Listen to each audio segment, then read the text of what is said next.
A young billionaire receives a call from an unknown number. "Hi, Dad. Can you come pick me up from school, please?" Certain that it's a mistake. After all, he has no children. He's left speechless when he hears what the boy says next. Jack Thompson was gazing at Manhattan through the glass walls of his penthouse office. At 30 years old, he commanded a corporate empire that made the financial market dance to his tune. The sunset painted the sky in orange hues, reflecting off the mirrored skyscrapers that stretched as far as the eye could see. His moment of contemplation was interrupted by the insistent vibration of his phone on the desk. Unknown number. Jack hesitated. Years of experience had taught him that unidentified calls rarely brought good news. Still, something about that particular moment compelled him to answer. Jack Thompson. "Hi, Dad. Can you come pick me up from school?" The world stopped. The whiskey glass he was holding slipped from his fingers, shattering on the marble floor. The child's voice on the other end made his heart skip a beat. Who is this?" he managed to stammer, his usually firm voice now unsteady. "I'm Noah. I'm 5. The small voice held a tone of urgency mixed with fear.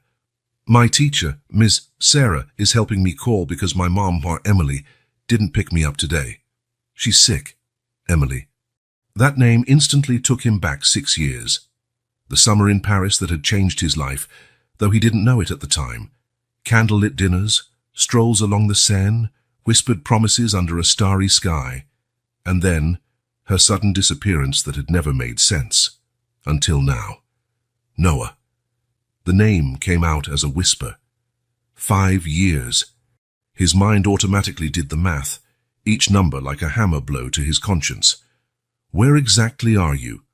While the boy gave him the school's address, Jack was already on the move. His body acted on instinct, while his mind whirled with a storm of thoughts. Dad. He was a dad. The word echoed in his head like a deafening bell. "I'm coming to get you right now, Noah. Don't go anywhere." On the way to the school, his hands gripped the Bentley steering wheel so hard his knuckles turned white. For the first time in years, the powerful Jack Thompson was completely out of control. Memories of Emily flooded his mind. Her enigmatic smile, the way she fiddled with the emerald pendant she always wore, their talks about the future.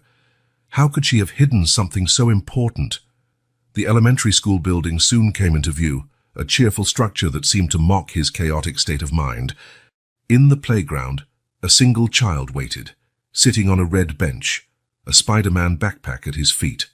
Next to him, a woman who must have been Ms. Sarah kept a protective hand on his shoulder. Jack got out of the car on shaky legs. Each step toward the boy felt like an eternity. When their eyes finally met, it was like looking into a mirror of the past. The same cobalt blue eyes, the same unruly brown hair, even the small birthmark near the right eyebrow, a Thompson family trademark. "Dad." Noah's voice trembled slightly, a mixture of hope and fear that broke Jack's heart. "Hi, Noah." It was all he could manage to say, his throat tight with emotions he had never experienced before. The boy stood up hesitantly, then, in a sudden impulse, ran and hugged Jack's legs. The simple, pure gesture tore down Jack's last defenses. He knelt down to the boy's level, his son, and returned the hug, feeling the little body tremble slightly against his own. "Ms." Sarah approached and explained the situation. Emily had been rushed to the hospital that morning. Before losing consciousness, she had told a neighbor to look for Jack's card in a special box. The frightened boy had insisted on speaking to his father personally. As Jack signed the necessary documents to take Noah, 1,000 questions piled up in his mind. Why had Emily kept it secret for so long? How serious was her illness? What would his life be like now, with a 5-year-old child he had just met? In the car, Noah talked about his mum, about his school, about his favorite cartoons, each word a new piece in the puzzle of his life that Jack hadn't even known was incomplete.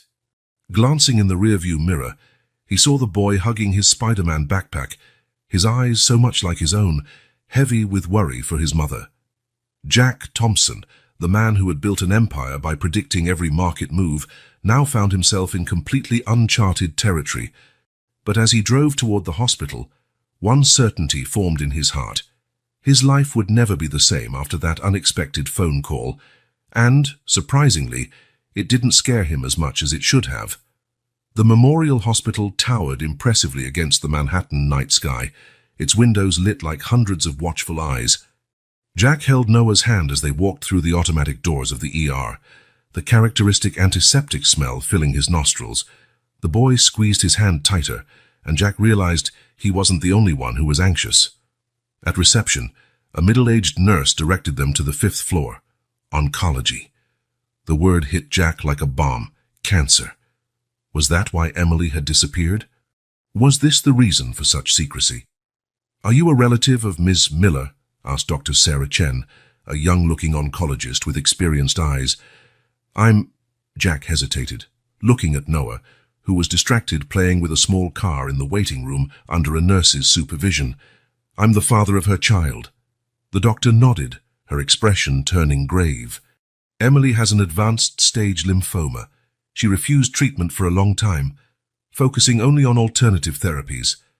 By the time she finally sought conventional medical help," she paused meaningfully, "the cancer had already spread considerably." Jack felt the ground vanish beneath his feet. "What's the prognosis? Without immediate aggressive treatment, she has weeks, maybe a month." Dr. Chen was direct, though her tone was gentle. "With intensive chemotherapy, we can try to extend that, but I need to be honest. The chances aren't good." Before Jack could fully process the information, a sharp voice echoed down the corridor. "What are you doing here?" Linda Roberts, Emily's mother, advanced toward him like a storm. At 60, she still had the proud bearing Jack remembered from their brief encounters in Paris. Her face was contorted in a mask of fury and disdain. "How dare you show up after all this time?" she hissed, keeping her voice low because of Noah but dripping venom in every word. "You ruined her life." "Mrs. Roberts," Jack maintained his composure, although his blood was boiling. "I only found out about Noah today. Emily never told me she was pregnant. And why would she? So you could abandon her the same way you did when you found out she was just a waitress, a nobody in your precious family's eyes." The words hit Jack like slaps. It was true that his family, especially his father, had been cruel to Emily when they discovered their relationship. The class difference had been a scandal at the time, but he had never known she was pregnant when she disappeared. "I never abandoned her," he said, his voice coming out hoarsely. "She vanished. Changed her number. Her address. I looked for her. After your father humiliated her, after your mother offered her money to disappear." Linda gave a mirthless laugh. "Emily had too much pride to accept scraps from the Thompsons." The revelation hit him like a punch to the stomach.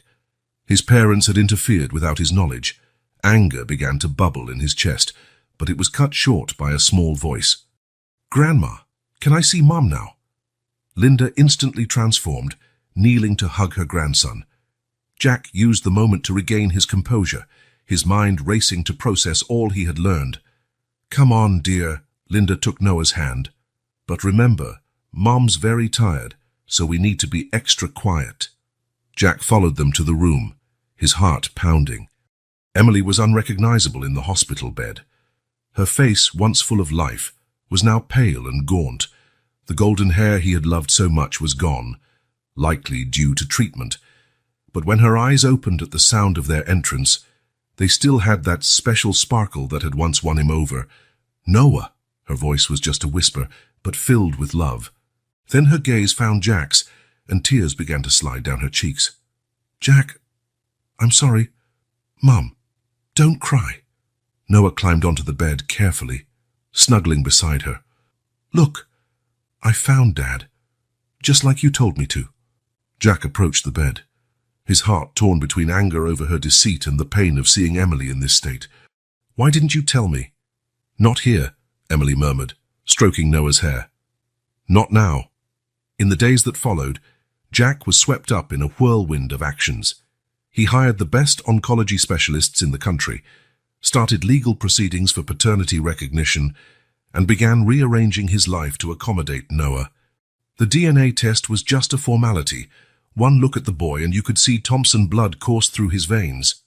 His family reacted as expected. His mother, Victoria Thompson, tried to deny it at first, but when confronted with the evidence of her interference years before, She broke down in tears of guilt.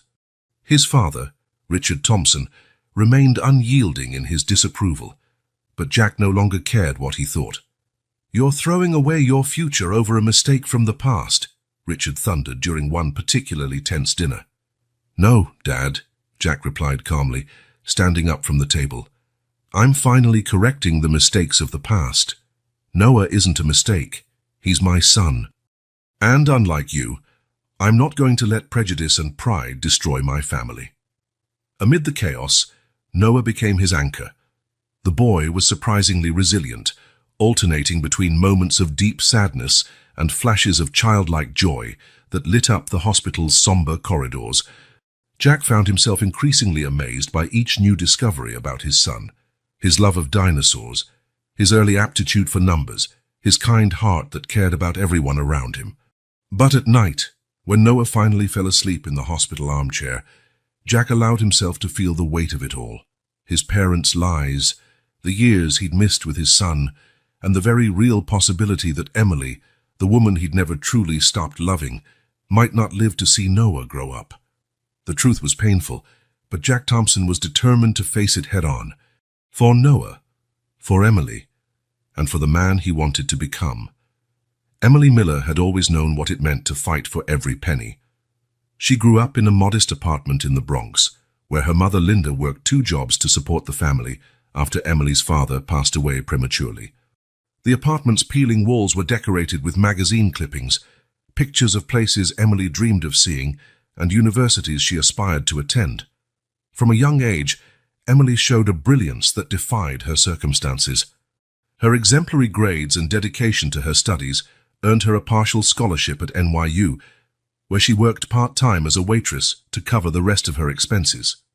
It was on one of these work nights at the elegant cafe near campus that her path first crossed with Jack Thompson's.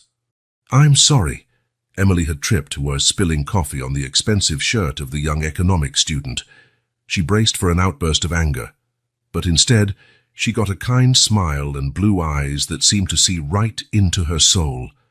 "Only if you promise to let me pay for another cup of coffee, and this time sit with me to drink it," Jack replied, surprising her with his kindness.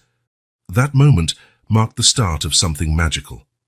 Jack wasn't like the other wealthy students who frequented the cafe. He had a genuine curiosity about life, a natural empathy that transcended social barriers. In the weeks that followed, they developed a friendship that blossomed into a passionate romance. Linda Roberts watched her daughter's relationship with apprehension. "People like them don't mix with people like us, honey," she warned, her words laden with years of disappointment. "They can pretend to be egalitarian in college, but when reality knocks at the door..." But Emily was determined to prove that love could overcome social barriers. Jack took her to places she only knew from her magazine clippings. In return, she introduced him to a world he had never known: the authentic flavor of homemade food in small Bronx restaurants, the cultural wealth of streets he used to avoid.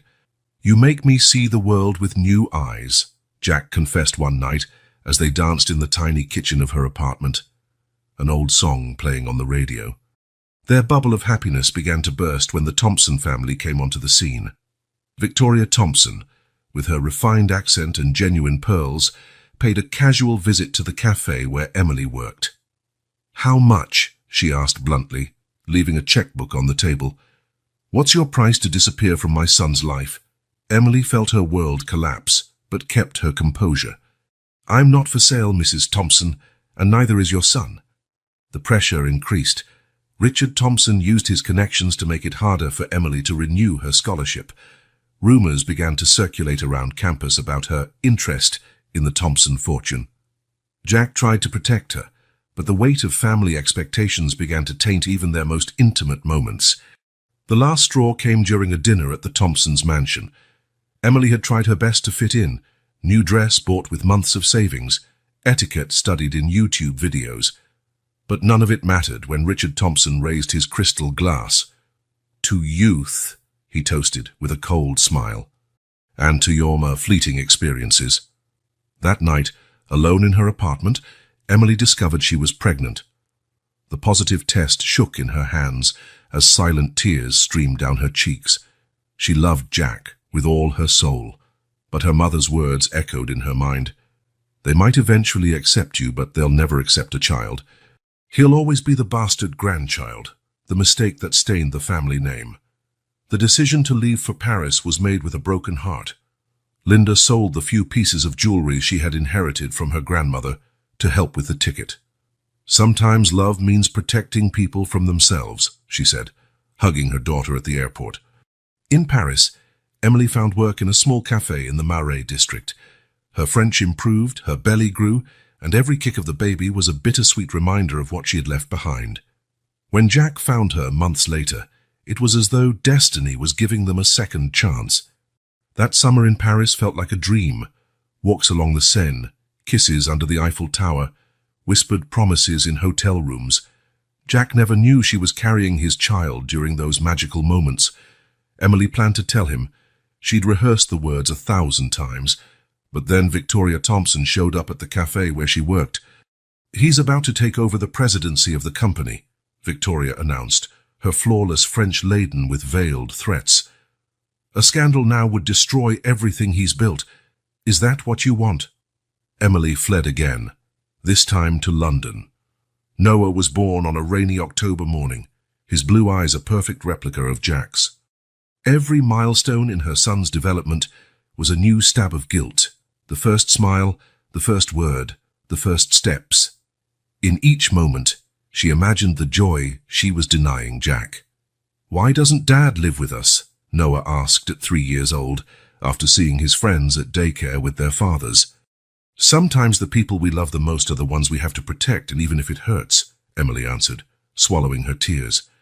Her return to New York was forced by her illness. She initially ignored the symptoms: fatigue, small bruises, pains she attributed to the stress of being a single mother. When she finally sought medical help, the diagnosis was merciless. Now lying in her hospital bed, Emily watched Jack and Noah interact, noticing in their gestures and expressions the similarities she had tried to hide for so long. The silence she had kept for years was rooted in deep fear and love. Fear of prejudice, judgment, rejection. Love strong enough to sacrifice her own happiness to protect her child. "You were right," she whispered to her mother one evening, while Noah slept in Jack's arms. "They are different from us, but you were also wrong. Sometimes those differences don't matter as much as we think." The roots of silence were deep, nourished by years of social inequality and ingrained prejudice. But now, watching her son build a relationship with the father he had never known, Emily began to realize that maybe some roots could be uprooted, making room for something new to grow. The blaring 6 a.m. alarm was nothing new for Jack Thompson. What was new was the small body curled up in his king-size bed, surrounded by dinosaur plushies that were now part of his minimalist decor. Noah had developed the habit of sneaking into his room at night, especially after hospital visits. "Noah, time to get up, buddy," Jack tried gently, still unsure of the best way to wake a 5-year-old. The response was a groan, and Noah burrowed deeper under the covers. The transformation of his once pristine penthouse was remarkable. Toys scattered on the floor replaced modern sculptures, colorful drawings covered the stainless steel fridge, and a growing collection of sugary cereals occupied shelves once reserved for imported organic products. "Mr. Thompson." Sarah Peterson, the new nanny, arrived punctually at 7 a.m. A 28-year-old with experience in early childhood education and impeccable references, she'd been selected after a rigorous process led by Jack's executive assistant. "Please, call me Jack," he replied, struggling to tie a necktie while holding a Jurassic Park lunchbox. "Noah is still refusing to take a bath, and I have a board meeting in—" He checked his watch. 40 minutes. Sarah took charge with a calm efficiency that made Jack feel both grateful and inadequate. Within minutes, she had Noah laughing and cooperating with the morning routine, something Jack was still learning to manage. The changes at the office were just as evident. His workspace now featured a small corner with a drawing table and children's books. His assistant, Anne Margaret, who for 5 years had organized his life with military precision, was learning to adapt the CEO's schedule at Thompson Enterprises to include parent-teacher meetings and pediatric appointments. "Your 3 p.m. Meeting has been switched to a video conference, Margaret informed him, handing over a folder of reports. That way you can attend Noah's appointment with Dr. Williams. News of Jack's sudden fatherhood spread quickly through the financial market. Some board members expressed concern about his new focus on personal matters. Charles Bennett, his mentor and board chairman, called him in for a private talk. "Jack, you've built something extraordinary here," Charles began, gesturing to the panoramic view of Manhattan through the meeting room windows. "But in the past few days, you cancelled 3 important investor dinners." "My son needed me," Jack replied simply, surprised at how easily the words came now. "And he will keep needing me." "Thompson Enterprises needs you too," Charles argued, his grey eyebrows knit in concern. "And it will have me, but not at the expense of my son." Jack stood up, straightening his jacket. "By the way, I've got to go. Noah has a doctor's appointment in half an hour." Dr. Williams was a middle-aged woman with decades of pediatrics experience. Her initial assessment of Noah was thorough, especially considering the emotional impact of recent changes in his life. "He's adapting surprisingly well," she explained while Noah played with a stethoscope in the corner of the room. "But we need to watch for any signs of anxiety or regression. His mother's situation, combined with all these transitions." Jack absorbed every word, making mental notes. His capacity for processing complex information, once devoted exclusively to market analyses and corporate strategies, now expanded to include medical terms, emotional needs, and child development milestones. The hearing for temporary custody was set for the following week. His lawyer assured him it would be a formality, especially with the positive DNA test and Emily's current condition. Still, Jack found himself obsessively reviewing each document, every medical report, every psychological evaluation. Evenings had become his favorite time of day. After dinner, which he was learning to cook with variable results, came bath time, followed by story time. Noah had a particular fondness for dinosaur stories, and Jack discovered he could use his knowledge of financial markets to create surprisingly effective analogies about different species and their habitats. "The T-Rex was like the CEO of the Jurassic World," he explained one night, making Noah laugh with his roaring impressions. "But you know who really controlled the market, the small and agile velociraptors." Sarah proved to be more than a nanny. She was an invaluable ally in Jack's new life. Besides caring for Noah, she helped establish routines, suggested age-appropriate activities, and offered guidance on how to handle the boy's increasingly frequent questions about Emily.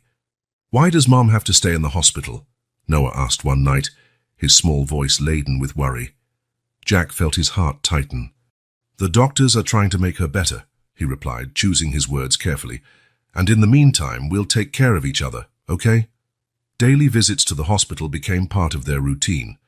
Though weakened by treatment, Emily tried her best to stay upbeat when interacting with Noah.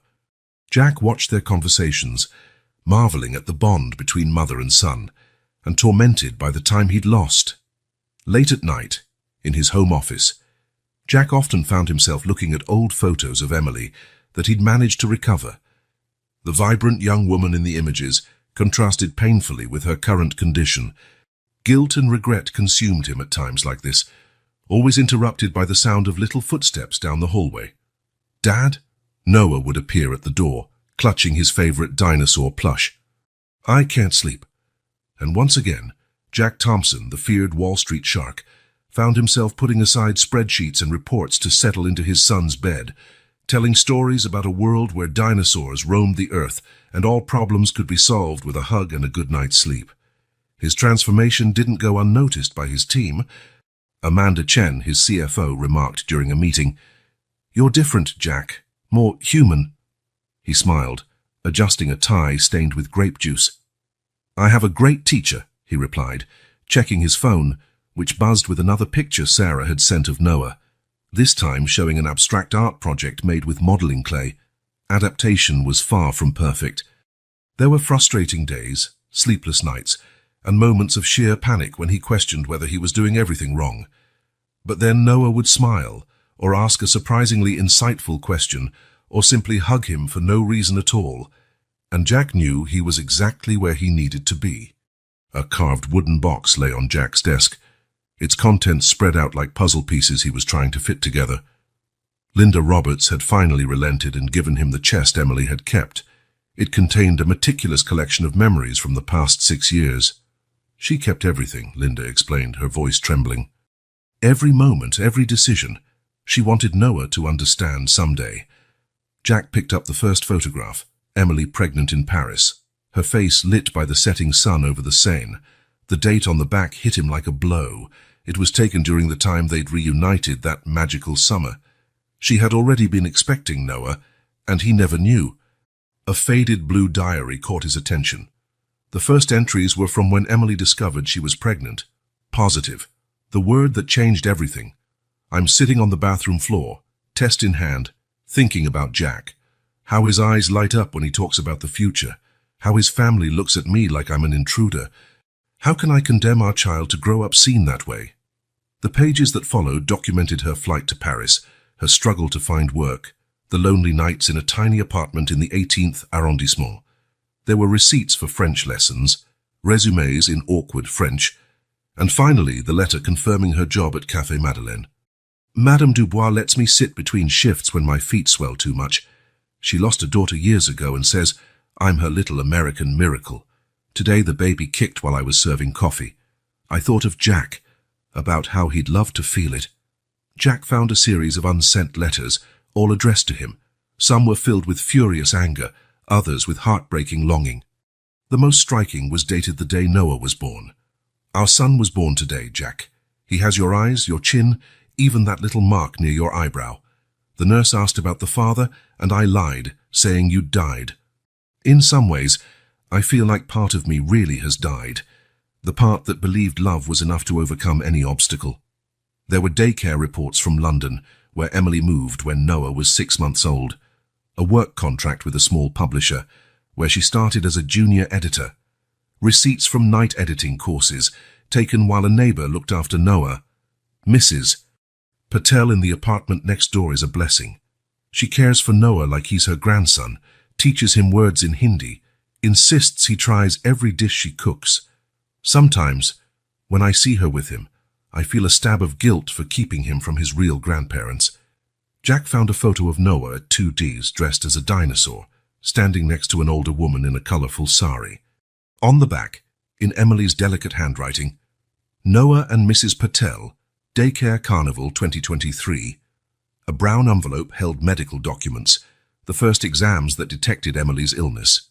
Her notes in the margins revealed her initial despair and determination to fight. Alternative therapies seem promising. I can't afford to be sick now. Noah needs me. I need to make sure he's okay before... Linda quietly entered Jack's office, finding him absorbed in a pile of children's drawings. She kept every scribble of his, Linda commented, sitting down heavily. She said that one day you'd want to see every moment you missed. Why didn't she reach out when she got sick? Jack asked, his voice hoarse. Linda sighed, picking up a photo of Emily holding newborn Noah. Pride, maybe, or fear. You built an empire, Jack. She read about you in magazines, saw your success grow. How could she show up after all that time, sick, needing help? A small black notebook revealed Emily's survival strategies, meticulously planned budgets, expense lists, savings plans. Every penny was counted, every purchase justified. Still, there was always a small amount set aside for the Noah University Fund. I want him to have choices, one note read, so he never feels as limited as I did. Among the pages, Jack found a newspaper clipping about himself, a piece covering his meteoric rise in business.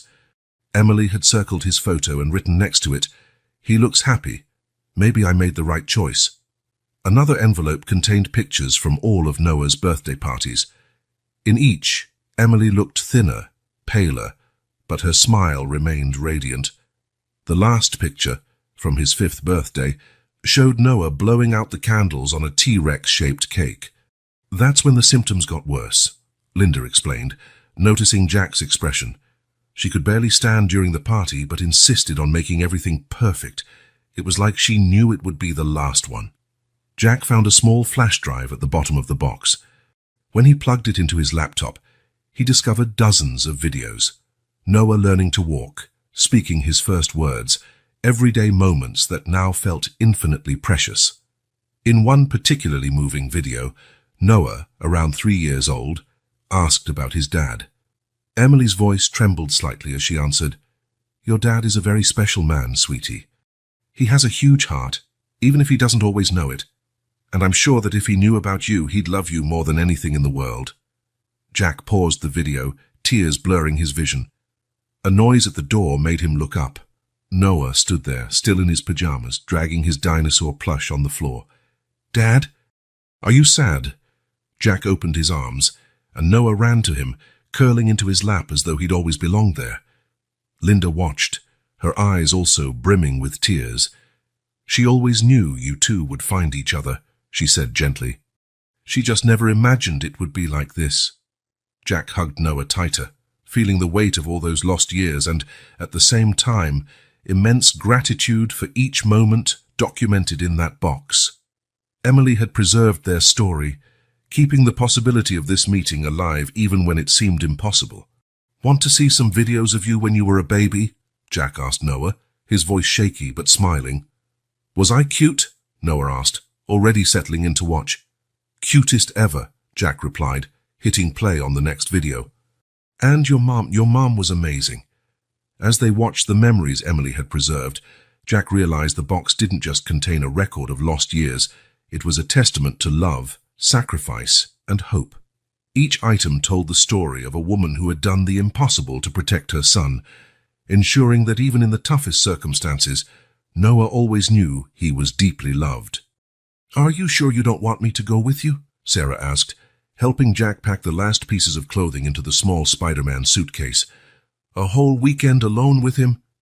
"I need to do this," Jack replied, checking for the third time the list he'd prepared. Extra clothes, motion sickness meds, healthy snacks and some not-so-healthy ones, first aid kit, favorite toys. It felt like he was preparing for an Everest expedition, not just 2 days in the Hamptons. The idea for the trip came after one of Noah's sessions with his child therapist. "He needs exclusive time with you, without distractions," she had advised. "Have space for you two to build your own memories." Now standing at the front door with their bags ready, Jack wondered if he was prepared. Noah, on the other hand, was buzzing with excitement, jumping from foot to foot with his beloved T-Rex plush under his arm. "Can we see whales, Dad? My teacher said sometimes they swim near the shore." "We'll try, champ." Jack smiled, realizing fear was beginning to give way to anticipation. The car ride itself turned out to be an adventure. Noah had a natural gift for asking questions Jack had never considered before. Why is the sky blue? How do birds know where they're going? If dinosaurs still existed, could they ride in a car? Jack, used to answering complex questions about the financial market, found himself Googling explanations during rest stops to figure out why clouds don't fall out of the sky. Noah's insatiable curiosity was contagious, making Jack see the world through new eyes. The beach house, usually reserved for business meetings and sophisticated parties, burst with life thanks to Noah's presence. Within hours, the pristine deck was littered with buckets and shovels, carefully selected shells, and half-built sandcastles. "Look, Dad, it's a Sandosaurus Rex," Noah declared proudly, pointing at a misshapen mound of sand which, with a lot of imagination, could be seen as a dinosaur. Jack, still in his designer clothes, didn't hesitate to kneel in the sand to help. His hands, more used to signing million-dollar contracts, now molded towers and moats with complete dedication. Lunch was a diplomatic negotiation worthy of his best boardroom deals. "How about a deal?" Jack proposed, switching into negotiation mode. 3 pieces of broccoli in exchange for ice cream for dessert? Noah considered the offer with comical seriousness. 5 scoops of ice cream, 2 scoops and extra whipped cream. Deal. Noah extended his tiny hand to seal it, imitating the gestures he'd seen his dad make on work video calls. At night, lying in beach chairs, they looked up at the stars. Jack discovered that his knowledge of the financial market could be surprisingly handy in explaining constellations. "See those 3 stars in a row? That's Orion's belt. Think of him as the CEO of the sky, organizing all the other stars. Like you organize your company?" "Something like that." Jack smiled. but I think I prefer organizing constellations with you. The second day brought rain, forcing them to improvise indoor activities. Jack found that his home theater, once used only for PowerPoint presentations, was perfect for blanket forts and watching dinosaur movies. "Dad," Noah called during a particularly thrilling scene in Jurassic Park, "do you think Mom will like our fort when she gets better?" The question caught Jack off guard, his heart clenching. "I'm sure she will, champ. And we can build many more for her." The rain also led to unexpected discoveries. Jack found Noah quietly working in his office, meticulously drawing. "What are you doing?" "A chart," Noah answered casually. "Just like yours, but mine's about dinosaurs." Jack moved closer to see a colorful drawing where different dinosaurs were categorized by size, with numbers carefully written beside them. His son had inherited more than just his looks. They took dozens of photos over the weekend. Jack, who once only appeared in formal pictures for business magazines, now had a phone full of clumsy selfies, ice cream-smudged grins, and heroic poses next to sandcastles. On Sunday afternoon, as they packed up to leave, Noah found a particularly pretty shell on the beach. "Can we take it to Mom?" he asked, his blue eyes, so much like Jack's, shining with hope. "Of course," Jack said, storing it carefully. "How about we take one last picture to show her?" The photo captured a perfect moment. Father and son on the beach, hair tousled by the wind, identical smiles, and the shell between them like a shared treasure. It wasn't a technically perfect photo, slightly blurry, the angle off, but for Jack, it was the most important picture he'd ever taken. Back in the car, Noah fell asleep almost immediately, clutching his T-Rex. Jack drove in silence, occasionally glancing in the rearview mirror at his son. How was it possible that in such a short time, this small person had become the center of his universe? He remembered his initial worries about the weekend, the fear of not knowing how to act, failing to connect, making mistakes. Now, those concerns felt distant. Sure, he'd made mistakes, serving cereal with hot milk for breakfast, forgetting sunscreen on the first morning, nearly having a heart attack when Noah vanished for 2 minutes on the beach. He was just behind a chair. But each mistake brought a lesson. Each awkward moment became a precious memory. Each laugh, each question, each small discovery wove a bond he knew would never be broken. Before heading back into the city, Jack made one last stop at the hospital. Emily, though exhausted from treatment, smiled as she saw the photos and held the shell like it was a rare jewel. "He has your smile," she commented softly, looking at the images. "And your heart, too." Jack held her frail hand, thinking about how life could change completely in a matter of days. 2 weeks ago, he was a lonely workaholic. Now, he was a father, a learner, a builder of sandcastles, and a budding dinosaur expert. And for the first time in his adult life, he felt he was finally doing something that truly mattered. Size crisis and decisions. The memorial hospital felt different that morning. The corridors, usually bustling, were strangely quiet when Jack arrived for the meeting with the medical team. Linda was already there, her hands nervously clutching a worn handkerchief. "Where's Noah?" she asked, trying to keep her voice steady. "With Sarah. I thought it best he not be here for this conversation." Dr. Chen entered the conference room, accompanied by 2 other doctors, Dr. Marcus Stevens, a surgical oncologist, and Dr. David Park, a bone marrow transplant specialist. Their grave faces foreshadowed the news to come. "The last round of chemotherapy didn't have the effect we'd hoped, Doctor." Chen began, spreading out test results on the table. "The lymphoma is spreading faster than we can contain it." Dr. Stevens pointed to a series of images. "These dark areas show new disease sites. The pressure on vital organs is increasing." Jack studied the images, his mind trained for data analysis, trying to process information his heart refused to accept. "What are our options?" "There's an experimental procedure," Dr. Park explained, opening a file on his tablet. "A new approach combining immunotherapy with a bone marrow transplant. It's highly risky, especially given Emily's weakened state. But it's our only real chance," Linda finished, her voice breaking. The discussion that followed was intense. Statistics, risks, medical protocols. Every detail was scrutinized. Jack asked dozens of questions, writing down every answer, as though the solution could be found if he simply understood all the angles. "How long do we have to decide?" he finally asked. "The surgery needs to happen in the next 3 days, if we choose that route, Doctor." Stevens replied, "After that, the risk becomes prohibitive." Jack stood, walking to the window. Outside, life went on as normal. People coming and going, ambulances arriving, the autumn sun shining indifferently on the storm unfolding in that room. "We need to talk to her," Linda said softly. "It's her life." Emily's room was silent except for the steady beep of the monitors. She looked even smaller in the hospital bed, but her eyes still held the determined spark Jack remembered so well. "No need for those funeral faces," she joked weakly when they entered. "I saw Dr. Stevens in the hallway. I know it's time for tough decisions." Jack held her hand while the doctors explained everything again, including the options. Emily listened in silence, occasionally squeezing Jack's hand when something particularly difficult was mentioned. "What are the real odds?" she finally asked. "Without surgery, just a few weeks," Dr. Chen answered honestly. "With it, a 30% chance of success. And the risks of the surgery itself. They're significant. There's about a 20% chance you might not survive the procedure." The silence that followed was heavy with unspoken words and unexpressed fears. Emily finally broke it. "I need to see Noah before I decide."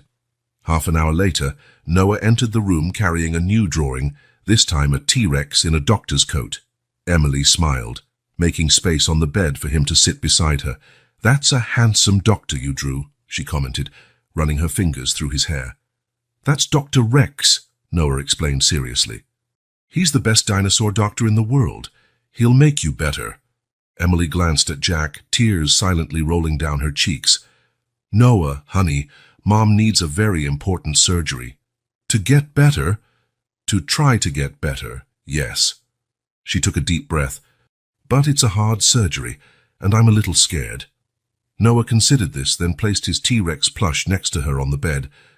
"Rex can stay with you. He's really brave and scares away all the fear." Jack had to turn away to hide his own tears. Linda sobbed quietly in the corner of the room.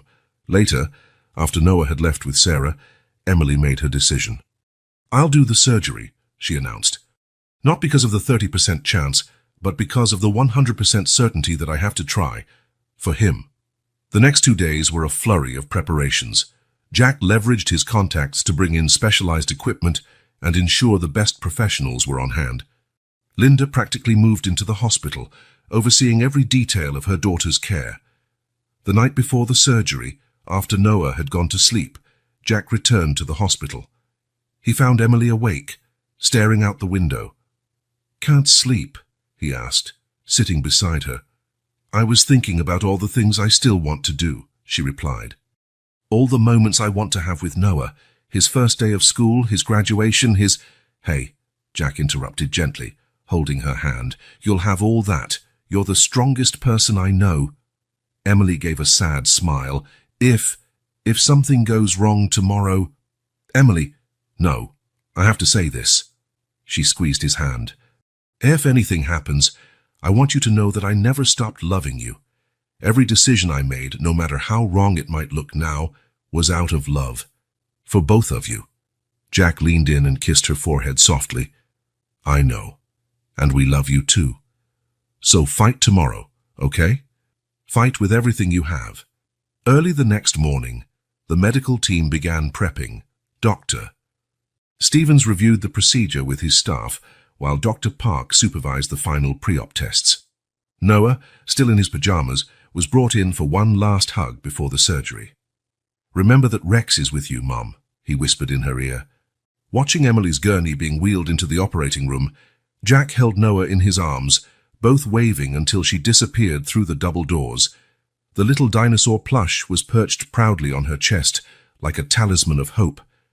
Now came the hardest part, the waiting. And for the first time in his life, Jack Thompson, the man who always controlled everything, could do only one thing: pray.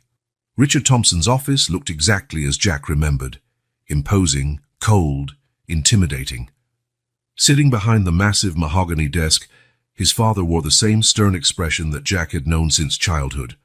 Victoria Thompson was by his side, her pearls gleaming under the late afternoon light. "We found this in the old safe." Richard slid a yellowed envelope across the desk.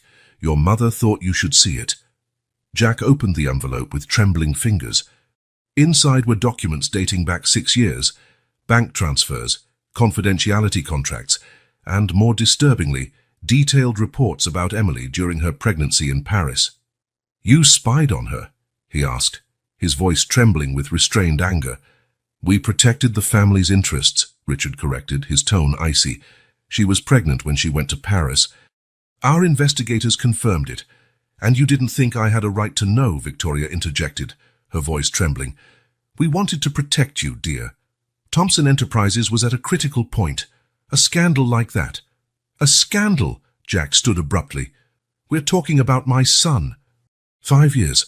You robbed me of 5 years with my child." "She took the money," Richard stated, as if that settled everything. "No, Dad. She refused." Jack shook the documents. "It's right here in your own reports. She refused every cent you offered." The silence that followed was deafening. Jack could hear his own heart pounding as the puzzle pieces fit together. His parents' secret trips to Paris, their veiled questions about Emily over the years, his mother's guilty looks the first time Noah was mentioned. "Did you know she was sick?" he finally asked. His parents' silence was enough of an answer. "My God!" Jack ran a hand through his hair. "For how long?" "Our contacts in London informed us about a year ago," Victoria admitted softly, "when she started looking for treatment." Jack felt each word like a physical blow. "A year. She was dying. And you knew." Without another word, he left the office, ignoring his mother's calls after him. In the elevator, his hands trembled so badly he could barely dial his lawyer's number. "Marcus, I need you to review some documents, immediately." Hours later, in his own office, Jack was surrounded by paperwork and his legal team. The extent of his parents' interference was greater than he had imagined. There was evidence they had actively sabotaged Emily's attempts to contact him over the years. "They had no legal right to do this," Marcus explained, adjusting his glasses. "Technically, we could file a lawsuit." "No," Jack interrupted. "I don't want a public scandal. Noah's already going through enough." His phone vibrated. A message from Sarah with a photo of Noah sleeping, holding tight to his ever-present T-Rex. The image grounded him, reminding him what really mattered now. "What are our options regarding custody?" Marcus began explaining the legal procedures, but was cut off by an urgent call from the hospital. Jack's heart froze as he saw Dr. Chen's number. "Mr. Thompson, there's been a complication with Emily." The rest of the day was a blur of hospital corridors, medical jargon, and impossible decisions. Emily had developed a severe infection after surgery, complicating her already delicate condition. "We need authorization for an experimental procedure," Dr. Stevens explained. "As Noah's father and, well, given Emily's current situation, you're the closest person she has besides her mother," Dr. Chen added gently. Jack looked through the glass into the ICU, where Emily lay fighting for her life, hooked up to countless machines. Linda was at her side, whispering words of encouragement Emily might not even hear. "What did she decide about custody?" he asked Dr. Chen. "Before the surgery." The doctor handed him a sealed envelope. "She left this for you." Inside was a handwritten letter and legal documents already signed. Emily had prepared everything, ensuring Noah would stay with Jack if anything happened to her. But there was more. A detailed confession about all the attempts she had made to contact him over the years, and how each one had been systematically blocked. "When I discovered your parents were intercepting my attempts to reach out," she wrote, "I decided it was better to protect Noah from that world of manipulation and power plays. Maybe it was selfish of me, but my fear of watching my child be treated like an inconvenience, a mistake to be hidden, it was bigger than anything else. Forgive me for not fighting harder." Jack let the tears flow freely as he read the rest of the letter. Pages of explanations, regrets, and above all, hope.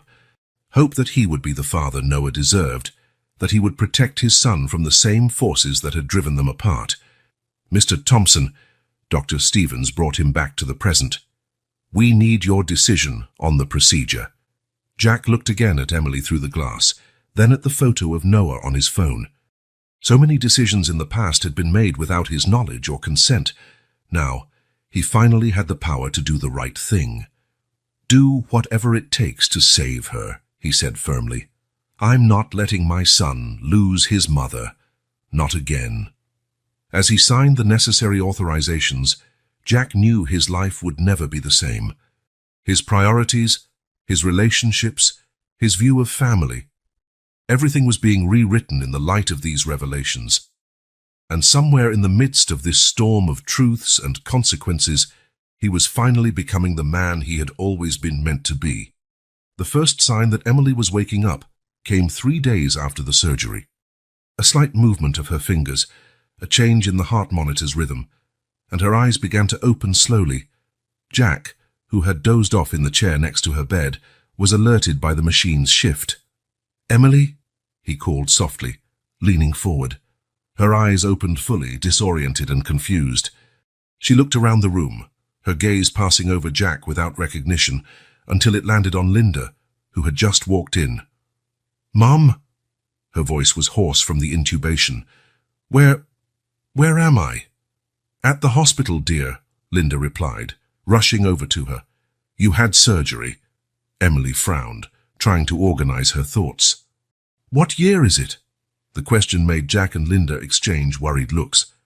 Dr. Chen had mentioned the possibility of cognitive complications after surgery, but no one was truly prepared for this. 2025, honey," Linda answered gently. Panic began to rise in Emily's eyes. "No, that can't be. I was in Paris. Jack felt his heart constrict. Paris, 6 years ago, when she was pregnant with Noah. Dr. Chen was called immediately. After an initial evaluation, the doctor confirmed their fears. Emily was suffering from retrograde amnesia, apparently losing the last 6 years of her memory. It could be temporary, the doctor explained. The trauma of the surgery, combined with physical and emotional stress. "What about Noah?" Jack asked quietly. "How do we explain him?" That question was answered sooner than expected. Noah, brought in by Sarah for his daily visit, ran into the room before anyone could intercept him. "Mom, you're awake!" Emily looked at the boy with a mix of confusion and something deeper, an instinctive recognition that went beyond conscious memory. Her hands trembled as she touched Noah's face, tears filling her eyes. I have a son," she whispered, looking at Linda for confirmation. Realizing something was wrong, Noah stepped back a little. "Mom? You don't remember me?" The pain in the boy's voice was enough to break everyone's heart. Jack quickly stepped forward, placing his hands on his son's shoulders. "Mom's a bit confused because of the medicine, buddy," he explained as best he could. "We need to help her remember, okay?" In the days that followed, a careful routine was established. Dr. Patel, a neuropsychologist specializing in amnesia, developed a recovery program that included cognitive therapy and gradual exposure to memories. "The brain is incredibly resilient," she explained during a session. "The memories aren't necessarily gone, just temporarily inaccessible." Emily's visits were now controlled, always supervised by medical staff. Noah, showing surprising maturity for his age, brought in drawings and photos, telling stories of the times they'd spent together. "Remember when we made dinosaur cookies? Mum, you let me put blue frosting on all of them." Each story acted like a tiny bridge being rebuilt. Sometimes Emily could latch onto a memory, a smell, a feeling, a fleeting moment. Other times, frustration overwhelmed her. "It's like I lost an entire life," she confessed during a therapy session. "I have a wonderful son I don't remember raising. And Jack..." She hesitated. "In my last clear memories, we were in Paris. And now..." Jack took an active role in her recovery, bringing documents, photos, and objects that might trigger memories. The diary they found in the memory box became a valuable tool. "You wrote about every important moment," he explained, handing her the faded blue notebook. "Every first step, every new word, every birthday." Emily spent hours reading her own words, trying to reconnect with the person who had written them.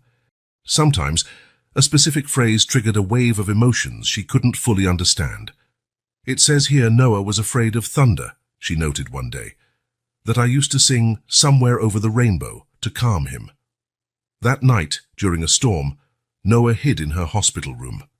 Without thinking, Emily started singing the song, and for a magical moment, muscle memory took over. She remembered the melody, the rhythm, the exact way she used to cradle her son. The doctors called these memory islands, small fragments of the past that emerged through strong emotional triggers. Jack watched each breakthrough with a mixture of hope and apprehension, knowing that some memories, when they returned, might also bring back past pain. Sarah, the nanny, became an important ally, helping Noah understand and cope with the situation. "It's like Mum's brain is playing hide-and-seek," she explained in a way he could grasp, "and we're helping her find all the hidden memories." The metaphor stuck, and Noah began turning his mom's recovery process into a sort of treasure hunt, bringing objects and photos he thought might wake up her memories. "Look, Mom, this is Rex," he introduced his dinosaur plush. "You got him for me on my 4th birthday. Remember?" Emily held the toy, and for a moment something sparkled in her eyes. Green. The party had green and brown decorations, dinosaur-themed. "Yes!" Noah jumped excitedly, and there was a huge T-Rex cake. Small victories like this were celebrated, but the road was long and often frustrating. Emily swung between moments of progress and painful setbacks. Jack's constant presence was both comforting and challenging, a living reminder of the memories she'd lost. "In my last clear memories, we were deeply in love in Paris," she admitted in a private session.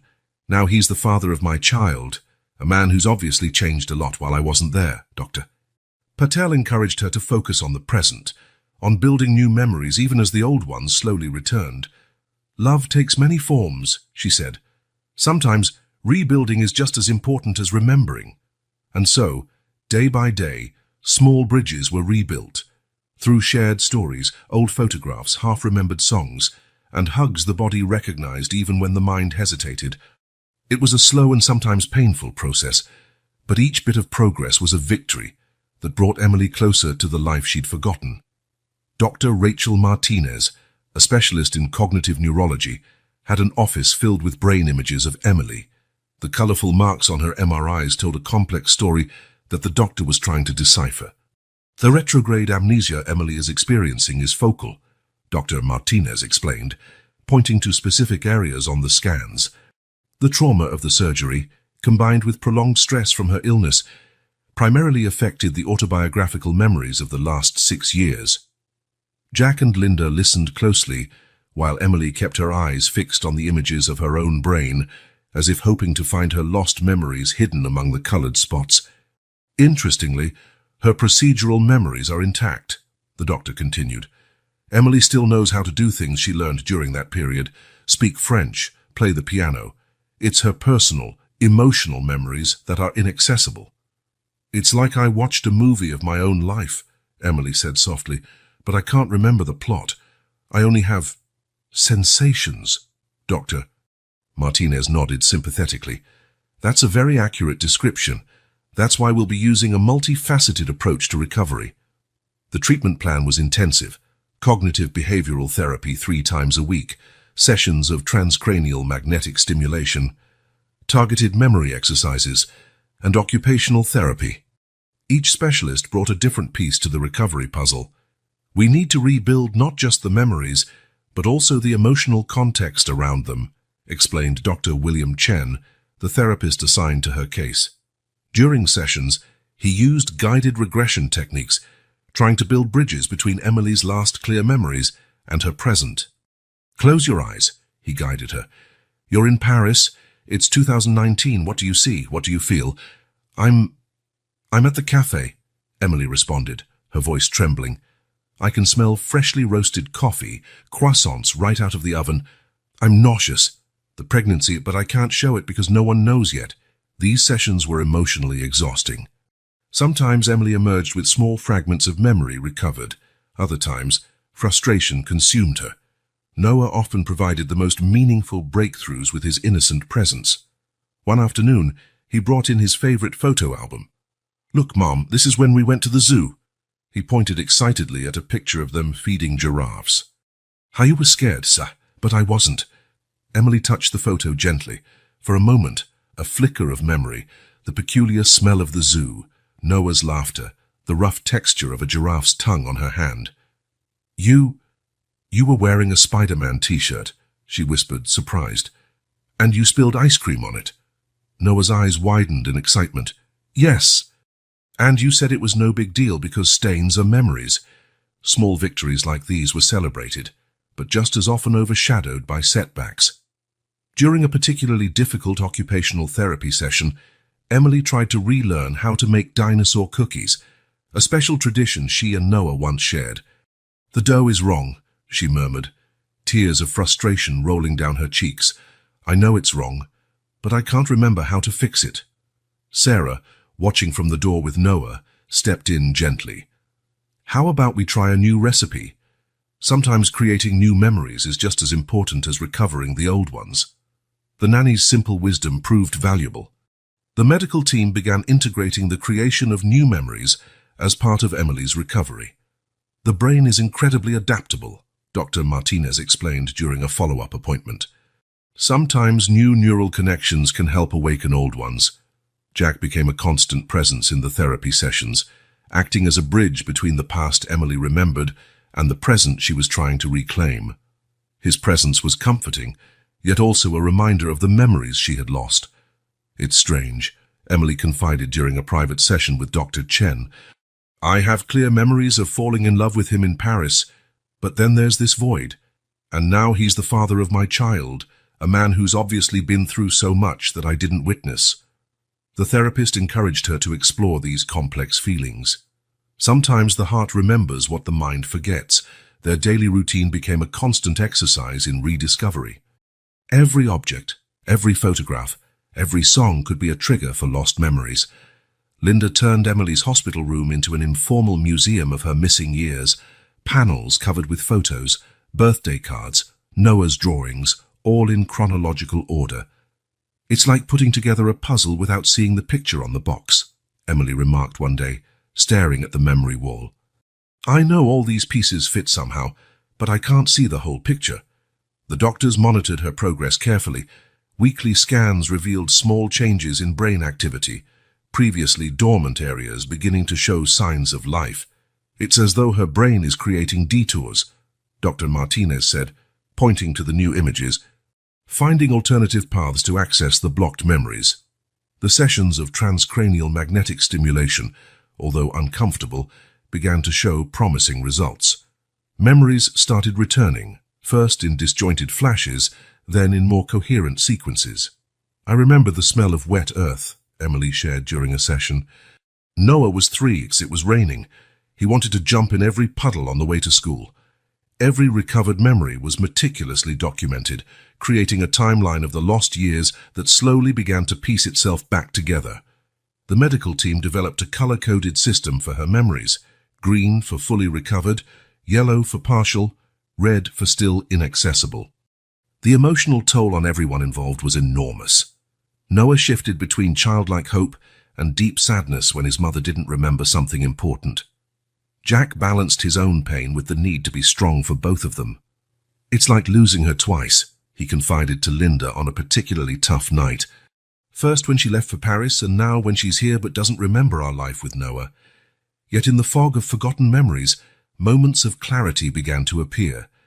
During a music therapy session, Emily found herself playing a lullaby on the piano, a song she used to sing to Noah. "I don't remember learning this," she said, her hands moving automatically across the keys. "But my fingers remember." It was in these moments that hope renewed itself.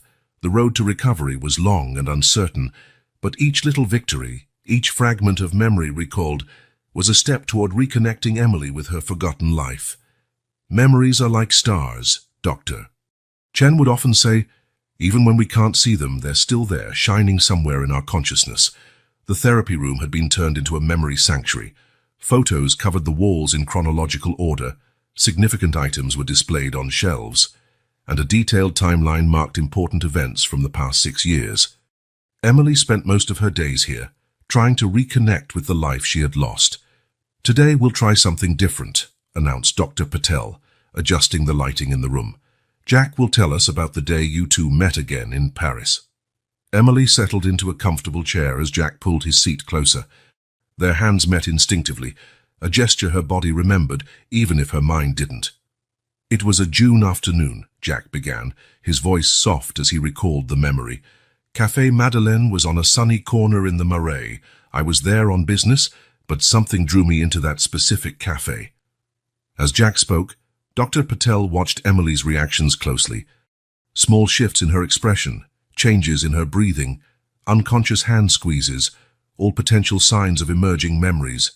You were different, Jack continued, thinner, your hair shorter, but your smile, that smile that lit up your eyes.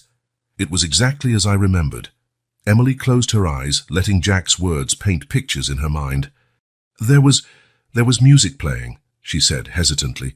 Something in French. La Vie en Rose, Jack confirmed, moved. It was playing when I walked in. A small but significant breakthrough. Dr. Patel made notes while they continued the exercise. Each memory retrieved was a precious victory. The next sessions focused on different periods. Noah became an active participant, bringing his own documents, drawings, toys, stories only he and his mother had shared. "Remember this, Mom?" he asked one day, showing her a crumpled drawing of a purple dinosaur. "You said it was the most beautiful dinosaur in the world, even though it had 3 heads and 5 legs." Emily smiled, touching the drawing carefully. For a moment, something flickered. A memory of the smell of crayons, Noah's laughter, the afternoon sun shining through the kitchen window. "You were wearing your yellow apron," she said slowly. "You had flour on your nose because we were baking cookies." "Yes," Noah jumped excitedly. "Dinosaur cookies. And you let me add extra chocolate chips even though the recipe didn't call for it." Such moments of recognition were precious, but the path was marked by just as many painful setbacks. The medical team constantly worked to find the right balance between stimulation and rest. "The brain is like a muscle," Dr. Chen explained during a session. "We need to exercise it, but also give it time to recover." Stimulation techniques varied daily. Songs Emily used to sing to Noah, specific scents from key moments, familiar textures. Each sense was a doorway to potentially awaken lost memories. A major breakthrough occurred during an aromatherapy session. The smell of lavender, seemingly insignificant, triggered a cascade of recollections. "The garden," Emily whispered, tears sliding down her cheeks. "We had a small garden in London. Noah helped me water the plants. He had a blue watering can with clouds painted on it." Jack quickly searched his phone and found a picture of exactly that moment. Noah, about 3 years old, proudly watering a small lavender patch. The sessions began to get more specific, focusing on particular periods or major events. Linda brought the dress Emily had worn to Noah's 4th birthday. Sarah shared videos she'd taken over the last few months, and Jack contributed emails and messages they had exchanged that summer in Paris. "It's like watching someone else's life," Emily admitted in a private session. "I know I'm the one in the photos, in the videos, but it's as if there's a glass wall between me and those memories. I can see them, but I can't feel them fully." Frustration sometimes flared up at unexpected moments.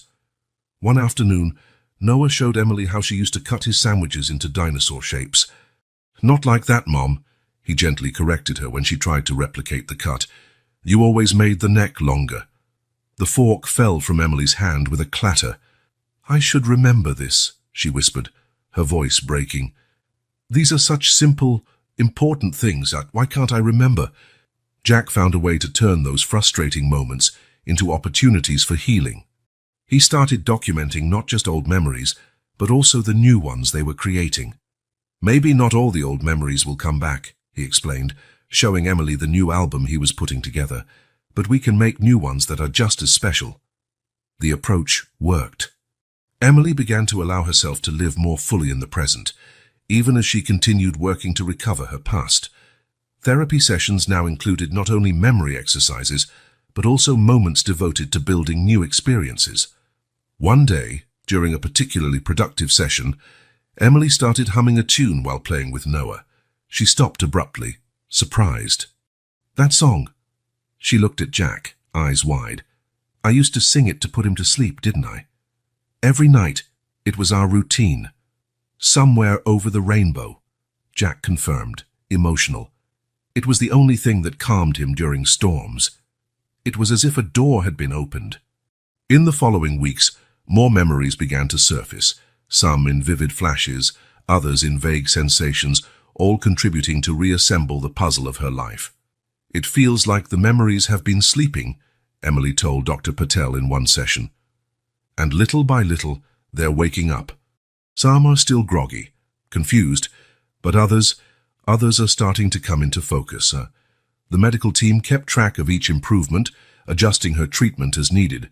Brain scans showed increased activity in previously dormant regions, and her cognitive tests revealed steady improvement.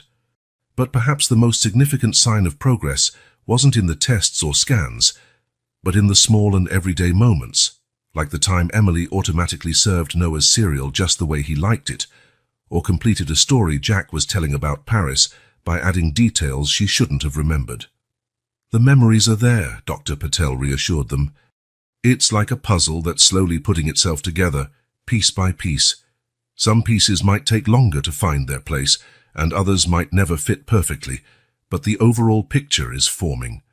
And so, day by day, memory by memory, Emily was rebuilding not just her past, but her sense of self. Each recovered memory was a victory. Each new moment with Noah and Jack was a treasure. Each day brought the promise of more connections to be re-established. One ordinary afternoon marked the first truly clear memory returning. Emily was in the hospital garden, watching Noah play with his plastic dinosaurs, when the distant sound of a child's laughter triggered something in her mind. "The playground," she whispered, her eyes wide with sudden clarity. "Noah, you fell off the slide when you were 3. You had on a Spider-Man t-shirt. I ran so fast." Noah paused his game, looking at her expectantly. "And you kissed my scraped knee," he added excitedly, "and said that a mom's kiss has magic powers." Emily covered her mouth, tears rolling down her cheeks. The memory was so vivid now. The sunny day, the moment of panic watching him fall, the relief when he smiled through his tears after her magic kiss. Jack, who had been watching closely, immediately called Dr. Martinez. The neurologist explained that such spontaneous recall was a very positive sign. "It's like her brain is finally finding alternative routes to access these memories," she said, taking detailed notes. "Each memory regained can trigger other connections." In the days that followed, more fragments surfaced. Sometimes they were tiny details. The song that played the first time Noah danced, the specific flavor of the ice cream he always ordered at the park, the texture of his favorite blanket. During a therapy session, Emily surprised everyone by reciting a rhyme she used at bedtime. "Little dino, so very brave, close your eyes, find dreams to save. Mommy is here, always will be, to watch your sleep so safe and free." "You used to say that every night," Noah exclaimed, jumping into her arms, "and you'd do this gentle hair-petting thing." He guided her hand in a familiar motion over his head. The touch triggered another wave of memories, stormy nights when Noah hid in her bed, lazy Sunday mornings with breakfast in bed, simple moments that now seemed extraordinarily precious. Jack watched these reconnections with a mix of joy and anxiety. "It's amazing to see you two like this," he told Linda during a coffee break. "But I'm scared of what will happen when the harder memories come back." Linda squeezed his hand gently. "Every memory is part of who she is, Jack, the good ones and the painful ones." She was right. Indeed, not all memories that returned were happy. One night, Emily woke up panicked, clearly recalling the moment she first noticed the symptoms of her illness. "I was so scared," she confessed in therapy. "Not for what would happen to me, but for Noah. The thought of leaving him alone."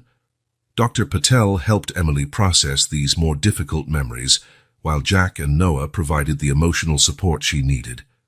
Daily routines began to take on new meaning as old memories blended with new experiences.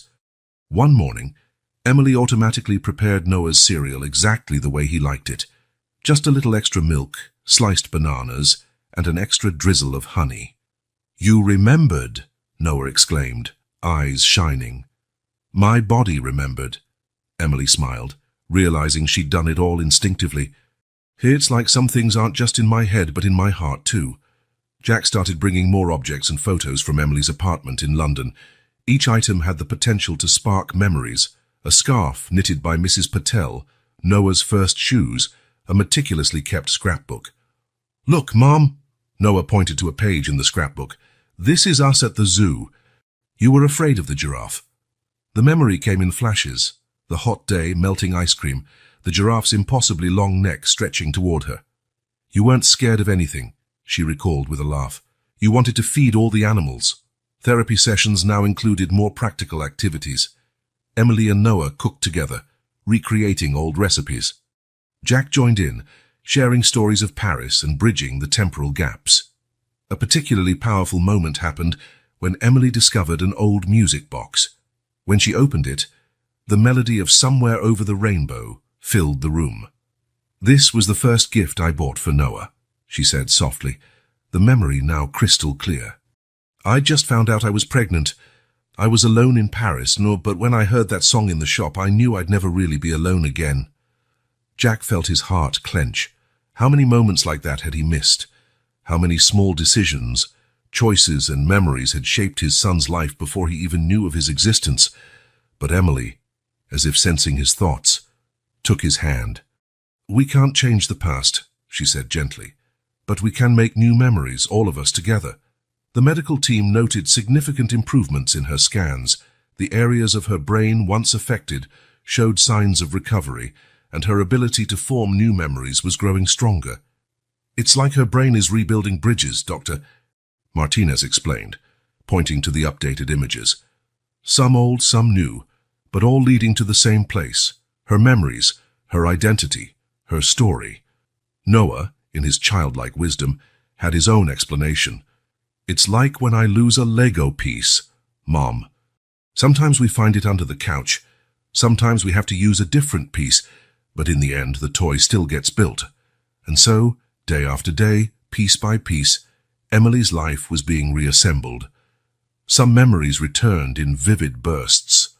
Others came slowly, like photographs gradually developing. Every recalled memory was a treasure, every moment of reconnection a victory. One particularly meaningful afternoon, Emily was able to tell Noah, without any help from photos or prompts, the full story of his birth, the first contractions in London, the rush to the hospital, the overwhelming emotion of holding him for the first time. You were so small, she said, voice thick with emotion. But your eyes were exactly like Jack's. That was the first time in months I didn't feel alone. Jack, watching mother and son embrace, realized this might be the real miracle, not just the recovery of old memories, but the ability to create new ones, heal old wounds, and build a future together. And as the sun set through the hospital window, casting golden shadows on the small family gathered there, Emily held her son with one arm and Jack's hand with the other, feeling truly whole for the first time in a long while. The family therapy room had a different atmosphere that morning. The winter sun streamed through the large windows, illuminating the space where Emily, Jack, Noah and Linda sat with Dr. Sarah Bennett, the family therapist who had been guiding them for weeks. Today, Dr. Bennett began, we're going to talk about the future. Emily has regained much of her memory, and it's time to discuss how to move forward as a family. Emily, considerably stronger after months of treatment, held Noah's hand while looking at Jack. The last few weeks had not only restored her memories, but given her a deeper understanding of every decision she had made in the past. I remember everything now, she began softly. Every choice, every fear, every moment of doubt. But I also remember the love, so much love that it sometimes hurt to keep it to myself. Jack leaned forward in his chair. The past has left its mark on all of us, but maybe those scars can make us stronger if we let them. Noah, fiddling with his beloved T-Rex, looked between his parents with a child's peculiar wisdom. Like when I hurt my knee and it left a little scar. You said it was a bravery medal, Mom. Emily smiled through tears. Exactly, sweetheart. The session continued, each family member sharing their fears and hopes. Linda spoke of her regret for encouraging Emily to keep Noah away from Jack, acknowledging how her own fear and bitterness had shaped her decisions. "I just wanted to protect you," she admitted, looking at her daughter. "But sometimes overprotecting can hurt too." The conversation turned to practical matters. Jack had bought a new home, bigger and warmer than his minimalist penthouse. "There's a room for each of us," he explained, showing pictures on his phone, "and a garden where we can plant lavender, like you had in London." Emily felt her heart warm as she saw Noah excitedly pointing to his soon-to-be bedroom. "Can we paint it green, so it matches dinosaurs?" "Of course, champ," Jack said with a grin. "We can do anything we want. It's a new beginning." Dr. Bennett guided the discussion to the challenges still ahead. The Thompson family had yet to be fully confronted. Richard and Victoria still hadn't officially met Noah. "They asked to see us," Jack said cautiously. "They want to try to make things right." Emily took a deep breath, her memories now clear about how they had treated her in the past. "People can change," she finally said. "We changed." Planning for the future included decisions about Noah's education, living arrangements, and most importantly, how to balance Jack's career with the family life they were building. "I've hired a CEO to handle daily operations of the company," Jack announced, surprising everyone. "I'll remain chairman of the board, but I don't want to miss any more important moments with you." The news sparked a discussion about Emily's own plans. With her health improving and her memories restored, she was considering restarting her editing career. "The publisher in London offered me remote work," she revealed. "I can work from home, be here for Noah, and still keep my independence." Linda, who had been silent for a while, spoke up. Maybe I could help with Noah after school, if you'd like." The offer hung in the air, laden with significance. It was more than a practical favor. It was a plea for redemption, a chance to rebuild burned bridges. "I'd like that," Emily smiled at her mother. "Noah loves your stories." The session continued with discussions of healthy boundaries, creating new family traditions, and keeping communication open. Dr. Bennett watched with satisfaction as each family member tried to find their place in the new arrangement. "Scars don't go away," she commented as the session ended, "but they can remind us of how strong we are, of what we've overcome." Later that day at home, Emily found Jack in the garden, watching Noah play with Sarah, who had become an indispensable part of their lives. "Sometimes I wonder," she said softly, "if everything that happened was exactly what needed to happen. If we needed that time, those experiences, to become who we needed to be for each other." Jack took her hand, interlacing their fingers. "Maybe. But now we have all the time in the world to be whoever we want to be. Together." Noah ran over to them, his eyes glowing with that endless childhood energy. "Can we plant flowers now?" "Sarah said it's the right time." Emily exchanged a smile with Jack. "Sure, honey. How about we start our own memory garden? We can plant something new for each special moment we share." The idea caught on.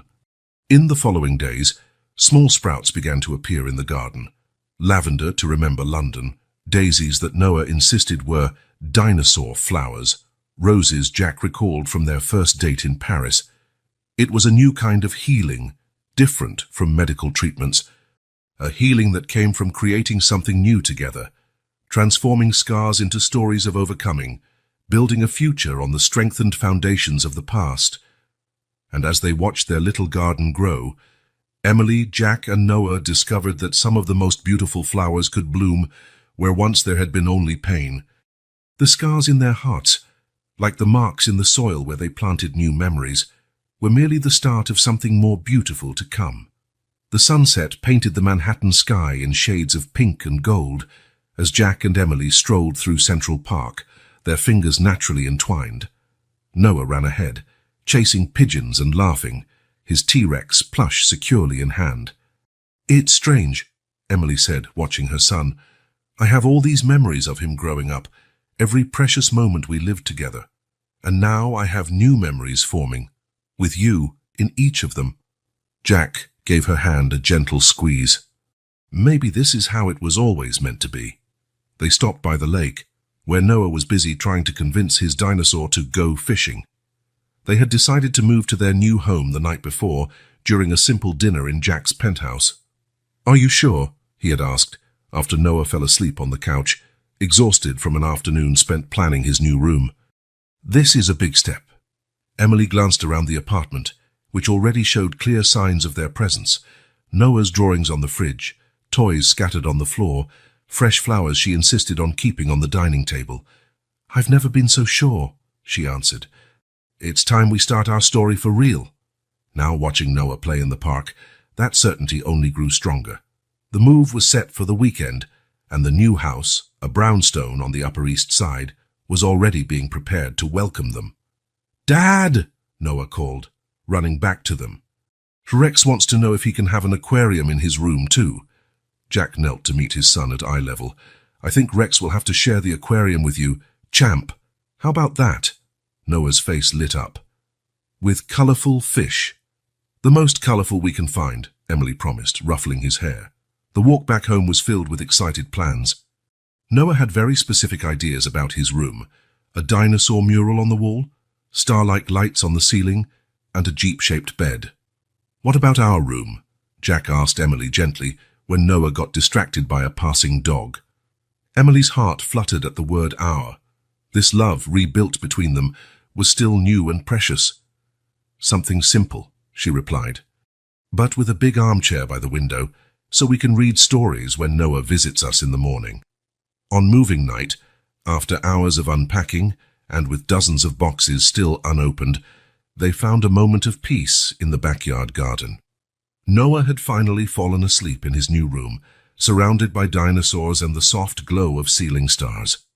"I remember the first time I saw you," Jack said softly, as they sat on a garden bench beneath the first stars of the evening. "At the cafe near NYU. You spilled coffee on my shirt. And you asked for my number instead of the laundry bill," Emily finished, laughing. "I thought you were crazy." "Maybe I was. Crazy about you." The silence that followed was comfortable, filled with both old and new memories.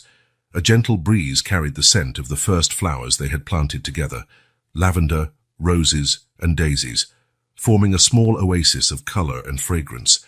"You know what amazes me most?" Emily asked, leaning back against Jack's chest. "How love can take so many different forms. The love I felt for you in Paris, the unconditional love for Noah, and now, this more mature, deeper love we're building." Jack kissed the top of her head. "A love that's weathered storms and still blossomed." A noise from the house caught their attention. Noah appeared at the patio door, sleepy and dragging his T-Rex. "I can't sleep," he mumbled. "Rex is scared of the new room." Emily and Jack shared a knowing smile. "Come here, buddy," Jack called, making space for him on the bench. Noah snuggled in between them, his small body fitting perfectly in the gap. Together, they watched the stars pop into the Manhattan night sky one by one. "Look, a shooting star!" Noah pointed excitedly. "Make a wish," Emily whispered, hugging her son. Noah squeezed his eyes shut, focusing on his wish. When he opened them again, his face wore a calm smile. "I don't need to wish for anything," he declared with a child's deep simplicity. "I already have everything I wanted." Jack felt tears welling up. Emily reached over Noah's shoulders to intertwine her fingers with Jack's. In that moment, under the starry Manhattan sky, they were simply a family. Not the Thompsons, not the Millers, just a family united by a love that had survived time, distance, and forgetting. Their new home gradually came to life with their presence. Jack's office now had a wall dedicated to Noah's drawings. The kitchen constantly smelled of Emily's attempts at recreating French recipes. The garden flourished under the family's shared care, each new flower a celebration of their reclaimed love. Mornings were filled with laughter during chaotic breakfasts, afternoons with homework and work meetings adapted to include family moments, and nights were for stories, for planning the future, for love. "Sometimes I wonder," Emily mused one evening after they'd tucked Noah in, "if all we went through was necessary to bring us here, to make us value every moment, every little joy." Jack pulled her closer. "Maybe so, but what matters is that we're here now, and I'm never letting you go again." The future stretched before them like a blank book, waiting to be filled with new stories, new adventures, new moments of love and discovery. And while the city slept outside, In that house, one family celebrated their reclaimed love. A love that, like the stars in the night sky, had always been there, shining patiently.